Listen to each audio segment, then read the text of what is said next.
Hi Sloths, and welcome back to Ebon Light. In the last video we got to Lonre's mansion and actually met Ernol and Haron's little sister, or older sister, I'm not entirely sure if she's older or younger than them. Anyway, and in this episode we're just going to enjoy this party that Lonre's thrown and that we've been sort of asked to come to and deal with Lonre's guests. Can't see it, but I'm doing quotation marks. Anyway, before we get into the video, I do want to quickly apologise for my strange uploading schedule these past few weeks. Basically, I've just been so busy that I've been recording sort of like the last the three videos that I'm supposed to upload. I'm recording them sort of like not in advance like I used to do, but I'm recording them like on the days or on a few days before I actually upload at least one of the videos. I don't know. It's just been very hectic lately with things like I've been playing a load of Pixelmon with one of my friends, so that's sort of like taking up loads of my time, and then there's a bunch of other things, but it's not like that matters. Pixelmon's really good, by the way. I'm playing Pixelmon Reforged. I know Pixelmon Generations is the preferred choice, but Reforged isn't too bad either. Yeah. I don't really remember what the differences between the two are, but oh well, whatever. Let's well, I was gonna say let's look at the stats, but to me they look basically the same as before, so I think we should just get straight into the meat and bones of the video. Oof. I do like meat and bones. I just ate and I'm already starving again. Oh dear. That's not a good sign. I probably got worms like a dog. I really hope not. Anyway, yeah, in the last video where these guys' mother was being difficult, apparently, according to them. I can't remember exactly where I left off. I know I tried to record this video the other day as well, but got seriously interrupted and a bunch of other things, and then I started playing Little Nightmares as well, and I'm sure you've seen by now the what's it called? The glitch video that I put up. That was really funny. I hate that level, mainly because of the water and the things, that thing that comes out and grabs you from the water. Ugh, hate it, hideous. Blech. Anyway, I just lost my train of thought, so let's just carry on, shall we? We got here in time, no harm. And it definitely reminds me of Donkey from Winnie the Pooh. Just sort of like brooding and depressed and uninterested all the time. Despite Ernol's words, he seemed frazzled. Haron did as well. Haron? Frazzled? Never.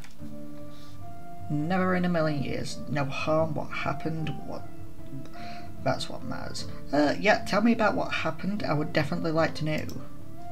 Being difficult? What happened? Let me know. Tell me. What happened? Haron and Ernol both shook their heads. They wouldn't be sharing details. Is everything alright at least? Yes, everything is fine. Don't worry, Madrilee. And he still seems kind of frazzled, I'm assuming. Lonre made did I say Lonre raid? Ugh, words not working today. As per usual, really. Ugh, just catching my breath. I just realised that I've just been on like a mad rush to get all this sorted, and it's just ooh. Anyway, Lonre made his way back into the main hall, bubbling with excitement. Although Lonre had said he'd wait to introduce me until the bulk of the guests arrived, the early arrivals all seemed fixated on me. Lonre seemed to be conflicted. To say nothing of how uncomfortable the stares of strangers made me feel. Wait, what? Okay, introduce yourself, wait, attempt to hide.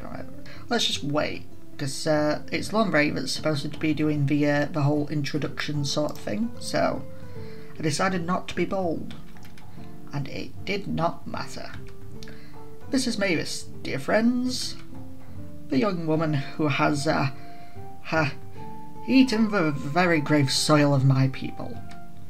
His way of describing my situation nauseated me. Various guests all took a step toward me in unison. Ugh, creepy. Like a crowd closing in on the dessert they'd been eyeing and were just now given permission to maul. Ugh, mauling. Is that supposed to be a fox mask? Like a mask of like a mask of like a fox? If so, that's kind of cool. I don't know what that's supposed to be, but it kind of reminds, that little bit there kind of reminds me of a beak. She's got some sort of like crown tiara thing. I wish I had a crown. That would be cool. Being the king, well, the queen, wait, the sloth of sloths. That's just gonna confuse people. Yeah. Let's ignore that one. I can't remember what voice I gave this guy. Something flamboyant, I think.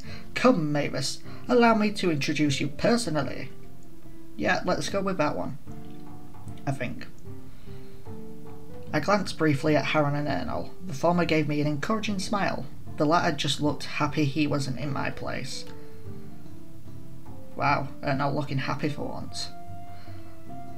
Delegate Sautran, an impressive and deceptively lethal man from the southeast.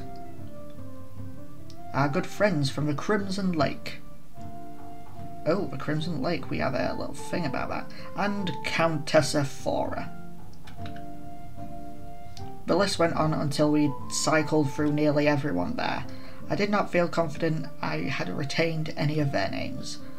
Well, whilst we're trying to remember their names, let's have a look at this Crimson Lake place that is completely new in my compendium. So, the Crimson Lake. They were not friendly at first. Freyan, I have no idea. And, oof, that's a word. Viewfer, I'm going to say Viewfer, were young and their deaths unnecessary. We have since reached an accord with the humans. Wait, what? Oh, this is like a quote, I think. Is this all a quote? Oh, I don't know, but there's a lot of it there. Let's get through it then. For what it is worth, Freyne and Viewfer were brave. The Crees? I'm going to say Crees. Or Cries? I'm going to say Crees. The Crees are formidable opponents, despite what they are. They fight with unrattled confidence. They hit hard and with intent. They do not hesitate.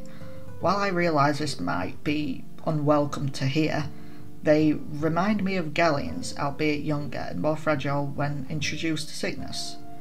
And rare as it is for a galleon party with bloodied hands to make peace, perhaps the reason it has been possible here is because of that very kinship I speak of. We understand each other well, even if we come from very different places. The humans of Crimson Lake have been here for centuries. I have a sort of envy for them and their meticulous record keeping. Their archives are full of history, rich with culture and understanding. Imagine what we would know if we had done the same. Why is that a question? Okay. They would, words. They know every step they took to get to where they are. The Crimson Lake frequently experiences rain, though not the sort of rain we're used to. It is acidic, and spending too long exposed to the sky starts causing the eyes to water. Breath. Nostrils to burn, skin to redden. This sounds an awful lot like America and England. Not gonna lie about that. Where were? Oh yeah. They combat this by covering their main roads with tents and wearing those red cloaks of theirs, which are woven of a material impervious to moisture. Ooh, I wish I could have something like that. I don't actually own a coat with a hood on it, so my hair gets wet every time I go outside. Oh, that's not fun. Well, not every time, but, you know, if it's raining, then, yeah. And I don't have a hat either. Hats just don't suit me. Anyway, they lent us cloaks for a brief time, and I thought we might be able to keep one or two for study. But they were quick to take them back. Two theories. The cloaks' materials are expensive, or they like the idea of us being stranded in their city without adequate protection during the storms. And that is a quote from Scout Luendras's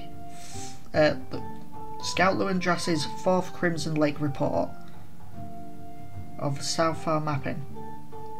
Anyway, my brain's not like comprehending any of this, so let's just continue with the actual visual novel instead of looking at the compendium some more. Let's kind of hope that I don't have to do a massive block of text like that again.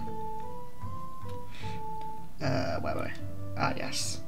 When finally I was free to retreat back to the brothers, I hadn't even gone a step before one of the guests cloaked in red got in my way.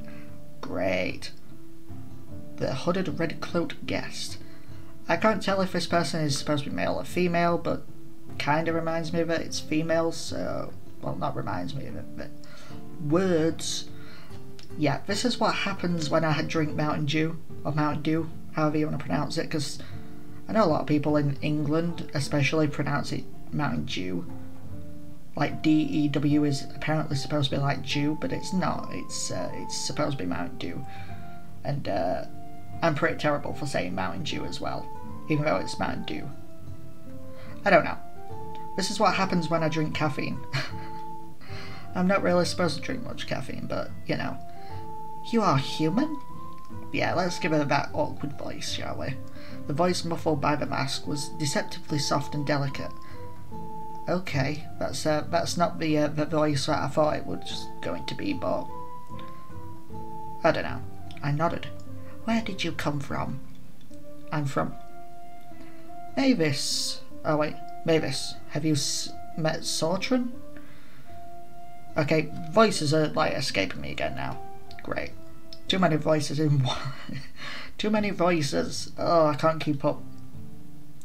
I looked over in surprise at Ernol, who took me by the arm and pulled me aside. It was very rude, I thought, as I gave him a confused look. He whispered in my ear as he brought me to the man Haran was with, both looking like they were waiting for me. Be careful around them. I nodded vaguely. Hello?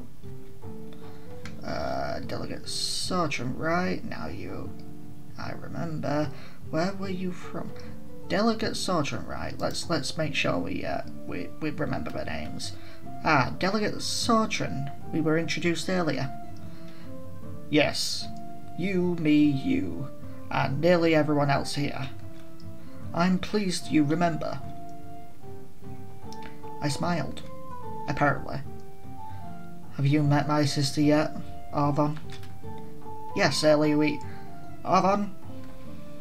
He called her from her station. The man he'd gone to speak with earlier had just walked away from her, and from a distance she looked abandoned. Oh, is she not? She's fine. Arvon, come. And so Arvon made her way to us, passing Ernol an aggravated look that comically matched his. We've met, Ernol. Don't use me to get her out of messes. Father's not that dumb. I don't know if that's the voice I used before, but I'm gonna stick with it. I just thought you might like to meet her.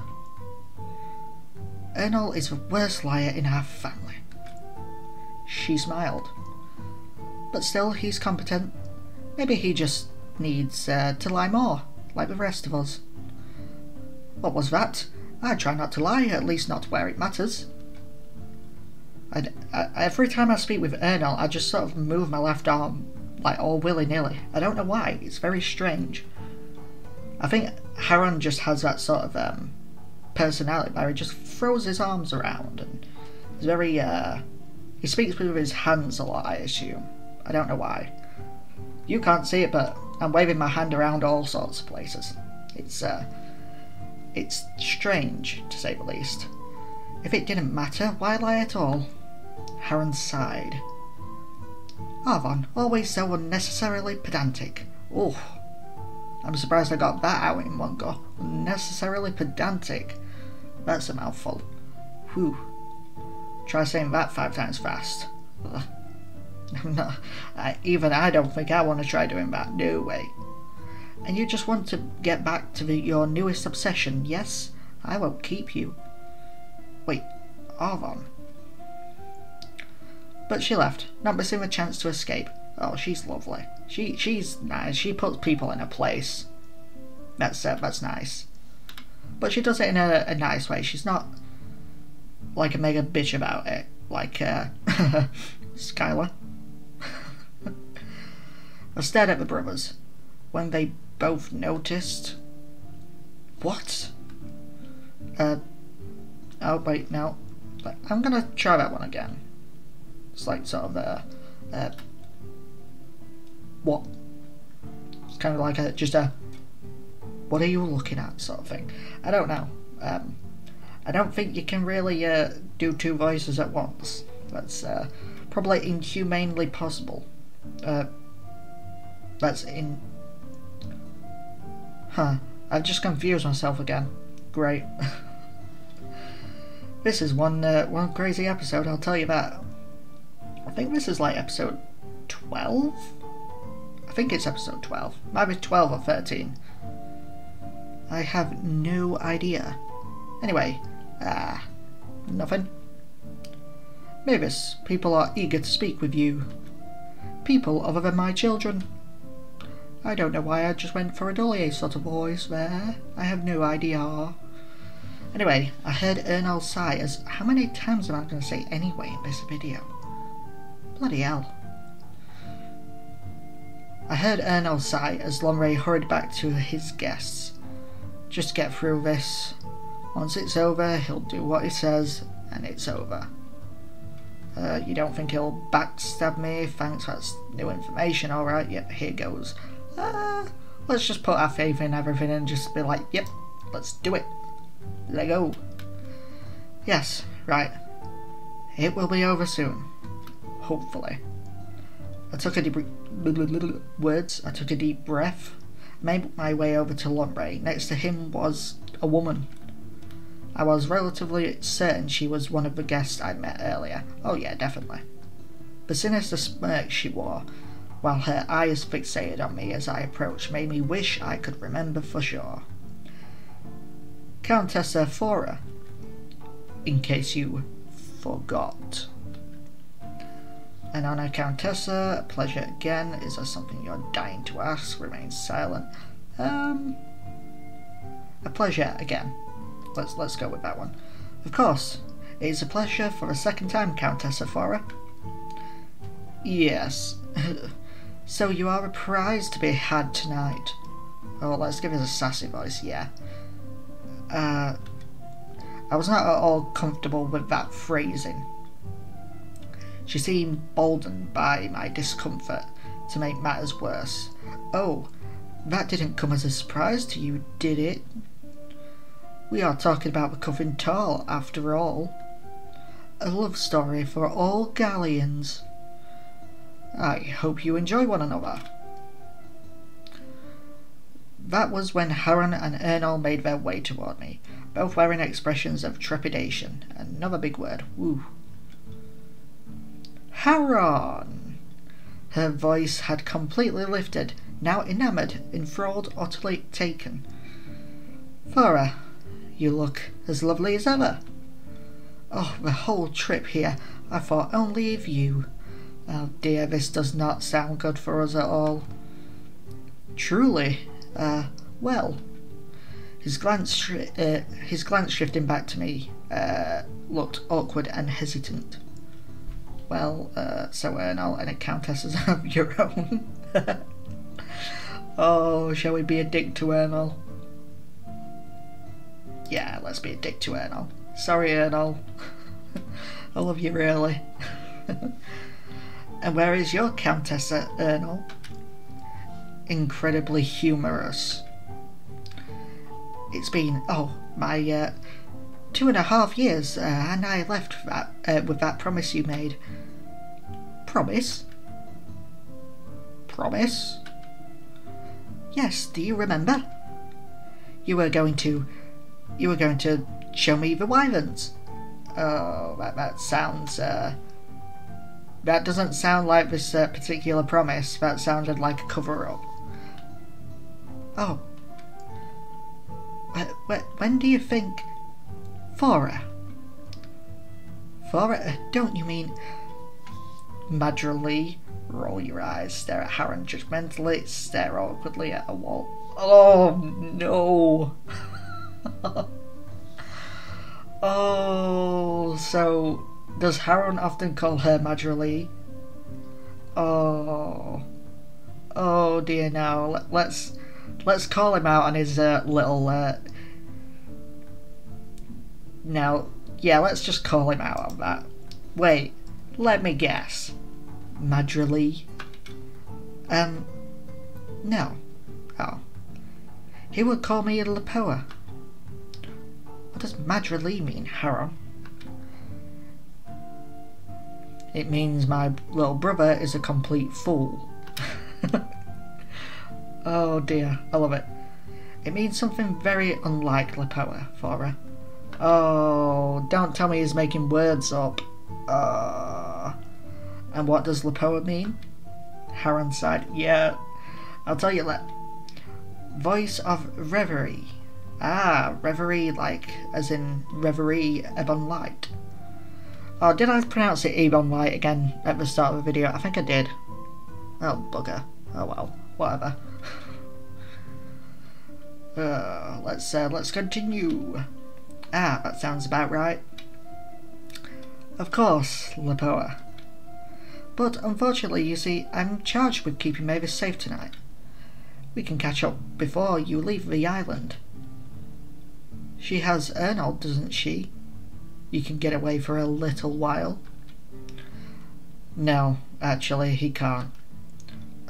Why can't he? Can't you keep her company on your own? No, Fora, I can't. I'm sure you can. Your Fora promised me it. Fora, go away. No one loves you, you're adopted, fuck off. Okay, that was way too cruel. Sorry about that. I tend to say that a lot when I'm really frustrated, and well, Ernold seems that kind of frustrated to me right now. Excuse me? Ernold? However I might have felt about her, I did remember that Lonre wanted me to entertain his guests. I thought some measure of tact was necessary if I wanted things to go in my favour. She isn't why you're here, Mavis. It's fine. It is not fine. Really? It's just not a good time, Lepoa. It never is. Haran pinched the bridge of his nose.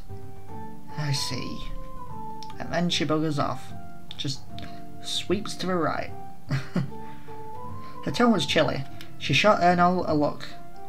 I was glad She shot Ernold a look I was glad it wasn't directed at me, then turned and left. I really hoped she wouldn't take this out on me. Are you sure that isn't going to get your father upset, Ernold? I'm positive. He wouldn't hold my actions against you, nor does he bring forward here for offerings beyond precisely this. Oh, precisely this, even.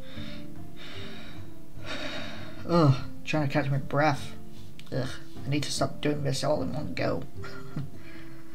He enjoys watching Haran make idiotic decisions. Oh, I see. He shot his brother a look. Whose decisions concerning women, by the way, are particularly unfortunate. Then I'll have some tact. Mavis is standing right here. I'm not talking about... Ernold clicked his tongue in annoyance. Haran, you idiot. Ooh, the hooded red cloaked gasped again. Who is the idiot? The two garbed in red swooped in, all of the guests eager for my attention, and all with the mannerisms of vultures. Ugh. Ernol cut himself off, his expression growing icy. Mavis, perhaps you'd like... Your father was looking for the two of you. The other guests, also masked, also in red, spoke up. Wherever they came from had a very uniform fashion. He can wait. Did you want to be introduced? Your father already took care of that. He said it had something to do with your mother.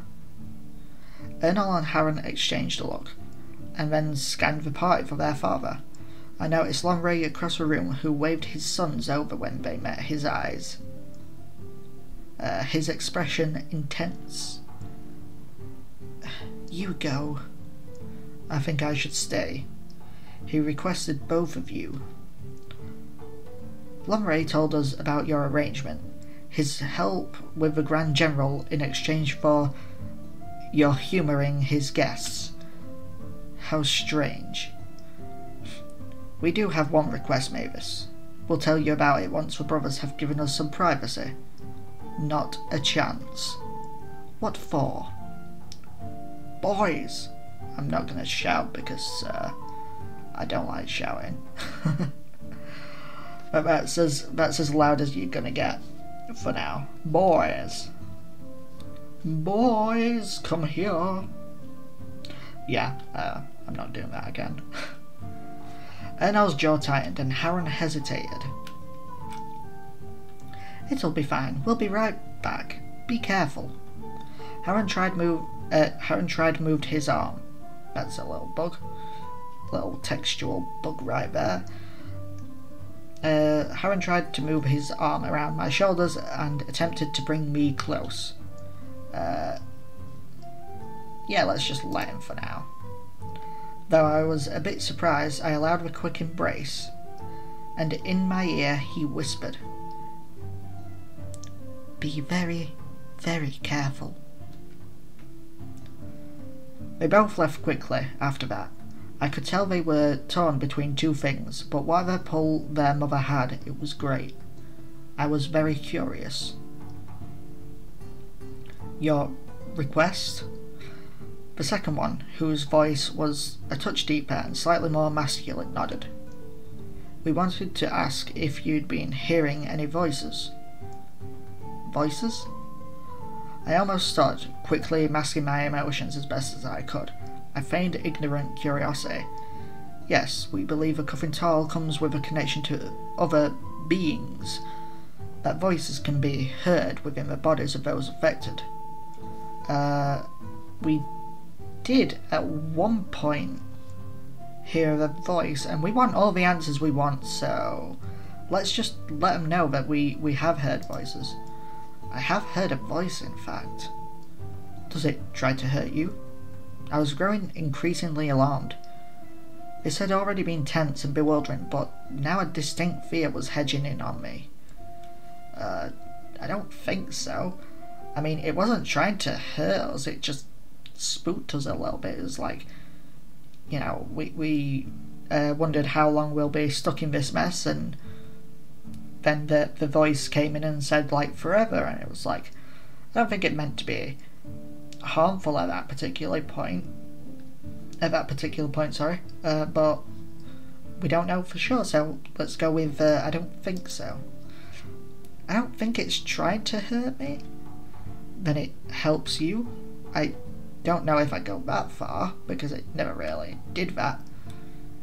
Interesting. Are you interested in clarifying the intent of the voice? Simply understanding the language it uses better. Crimson Lake is in a code of apothecaries. We have researched anomalies from around the world. There is something we have with us that we think may be able to help you understand the coffin tale better. Would you like it? Free of charge. Yeah, I do want that. I'd appreciate any illumination you can provide. Exciting. Here, 3 vials of plant poultice and medicine. Wine, mix free in the way which compels and drink. Any of the three? Yes. Decide by whatever method you choose. This doesn't seem very certain. No, it doesn't. It definitely seems like a bad choice, so let's just be like, I don't really know if that's a good idea or not. This doesn't seem very certain of anything. We have never had the chance to test a coffin tile before. 3 prospective treatments, which to try first is up to you. Oh dear, we can't get out of it. Black, white, or red. Considering the coffin tile is purple and these guys wear red, I think it's safe to presume that black is not a good idea. Well, they do wear, well, they don't exactly wear any black on them, and that mask has a little bit of white on it. But I think red would probably be the best right now, even though red is usually like, you know, the whole death and destruction sort of thing. Let's choose a red pouch. Red, then, in honour of my new friends. We are honoured. I mixed the pouch in with the wine, and considering what a fool I was to be doing the exact same thing I'd done before, only willingly this time, and I forgot that I didn't turn my air freshener off again. Every single time. Every time. I downed the wine. It was delicious. Why did you choose that pouch? Well, I kind of already explained why, but apparently I'm going to say that it was a whim. The voice didn't guide you? No. Oh. Poison. A sharp burn crept from my gut back up to my throat. Before I knew it, I dropped my goblet and was clawing at my neck. Oh dear me, we just drank poison. Great. That's not good, but now that that's happening and we are apparently turning green, I think we should actually end this video off because, well, we've reached past the 32-minute mark, well, past the 30-minute mark even, and we are on nearly 33 minutes, so let's just save real quick and end the video. Thank you so much for watching. I hope you enjoyed this video and my sort of hyperactive behaviour. Blame the caffeine. Please like and subscribe, it's always free, and whilst you're on your way out of this video, just give that notification bell a little ding because YouTube's recommendations are, to put it lightly, pretty crap. So if you do that, I appreciate it. Anyway, thank you for watching once again, and I'll see you later.